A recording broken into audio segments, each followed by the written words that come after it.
Hi friends, welcome to Ashwinbharathivlog. இன்னைக்கு ஒரு பூரிக்கு சூப்பரான தக்காளி குருமா தான் பார்க்க போறோம். நம்ம எப்பவுமே பாத்தீங்கன்னா பூரிக்கு உருளைக்கிழங்கு மசாலா தான் செய்வோம். இந்த மாதிரி குருமா ஒரு தடவை செஞ்சு பாருங்க, ரொம்பவே நல்லா இருக்கும். அடுத்த தடவை பூரி செய்யறப்ப பாத்தீங்கன்னா இந்த குருமா தான் செய்வீங்க. நீங்களும் அந்த குருமாவை ட்ரை பண்ணி பாருங்க. இந்த தக்காளி குருமா பார்த்தீங்கன்னா இன்றைக்கி குக்கரில் தான் செய்ய போகிறோம். குக்கரில் ஒரு 2 ஸ்பூன் போல் எண்ணெய், பட்டை, கிராம்பு, கல்பாசி, 2 ஏலக்காய், ஒரு 1/2 ஸ்பூன் போல் சோம்பு, 1 ஸ்பூன் போல் மிளகு சேர்த்துட்டு நீலவாக்கில் கட் பண்ணி வச்சுருக்கேன். வெங்காயம் 2 வெங்காயம் கட் பண்ணி வச்சுருக்கேன். அதையும் சேர்த்து நல்லா வதங்கட்டும்.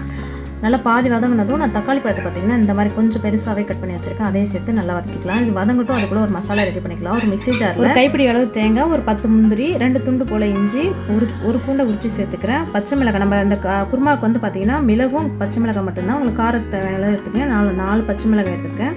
1 ஸ்பூன் போல் மிளகு, 1/2 ஸ்பூன் போல் சோம்பு, இதெல்லாம் சேர்த்து தண்ணி சேர்த்து நல்லா அரைச்சி எடுத்துக்கலாம். நல்லா இந்த அளவுக்கு அரைச்சி எடுத்துக்கலாம். இப்போ வெங்காயம் தக்காளிலாம் நல்லா வதங்கிடுச்சு. இப்போ நம்ம அரைச்ச மசாலாவை சேர்த்துக்கலாம். அந்த அரைச்ச மசாலாவை சேர்த்து ஒரு 2 நிமிஷம் நல்லா வதங்கட்டும். மசாலா சேர்த்து ஒரு 2 நிமிஷம் ஆன உடனே நம்ம அந்த குருமாவுக்கு எவ்வளோ தண்ணி தேவையோ தண்ணி சேர்த்துக்கலாம். நான் வந்து மசாலா அரைச்ச மிக்ஸி ஜாரை அலசி ஊற்றிக்கிறேன். உங்களுக்கு எவ்வளோ தண்ணி தேவையோ தண்ணி சேர்த்துக்கலாம். இந்த குருமாவுக்கு பார்த்தீங்கன்னா மிளகு பச்சை மிளகாய் மட்டும் தான் காரம். உங்களுக்கு எக்ஸ்ட்ரா வேணும்னா காரம் சேர்த்துக்கலாம். இப்போ தேவையான அளவு உப்பு சேர்த்துக்கிறேன். கொஞ்சமாக கருவேப்பிலை, கொத்தமல்லி இதெல்லாம் சேர்த்து குக்கரில் ஒரு 2 விசில் வச்சு எடுத்துக்கலாம். இப்போ 2 விசில் வந்து குருமா சூப்பராக ரெடி ஆகிடுச்சு. பார்க்கறதுக்கு ரொம்ப சூப்பராக இருக்குது.